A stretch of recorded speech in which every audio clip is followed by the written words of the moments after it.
Good morning বন্ধুরা, আমি চলে এসেছি তোমাদের সঙ্গে মর্নিংয়ে আবার তোমাদেরকে ক্রিকেটের আপডেট দিতে। তো সাউথ আফ্রিকা চোক এগেন, সাউথ আফ্রিকা আবার চোক করলো, যেটা প্রত্যেকবার হয়ে আসে। প্রত্যেকটা আইসিসি টুর্নামেন্টে সাউথ আফ্রিকা চোক করে। তারা একটাই শুধু আইসিসি টুর্নামেন্ট জিতে, সেটা হচ্ছে টেস্ট চ্যাম্পিয়নশিপ। এছাড়া এত বছরে তারা কোনো আইসিসি টুর্নামেন্ট জেতেনি। সেমিফাইনাল, খুব বেশি হলে সেমিফাইনালেই তারা হারে। ফাইনাল মানে মাত্র একবার ফাইনালে গেছে, খুব লাস্ট যে টি-20 ওয়ার্ল্ড কাপটা হলো ইন্ডিয়া ভার্সেস সাউথ আফ্রিকা, ব্যাস দ্যাটস ইট।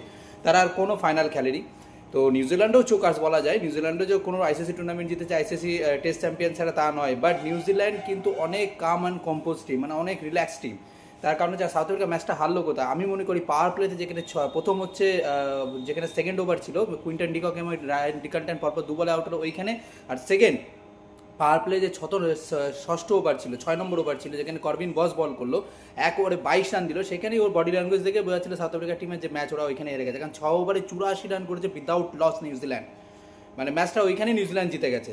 তো যাই হোক, নিউজিল্যান্ড ফাইনালে উঠে গেছে, সাউথ আফ্রিকা আবার চোখ করেছে এবং সাউথ আফ্রিকা সেমিফাইনালে মানে আইসিসি টুর্নামেন্ট থেকে বাইরে চলে গেল। তো দেখা যাক আগে এবার কী হয়।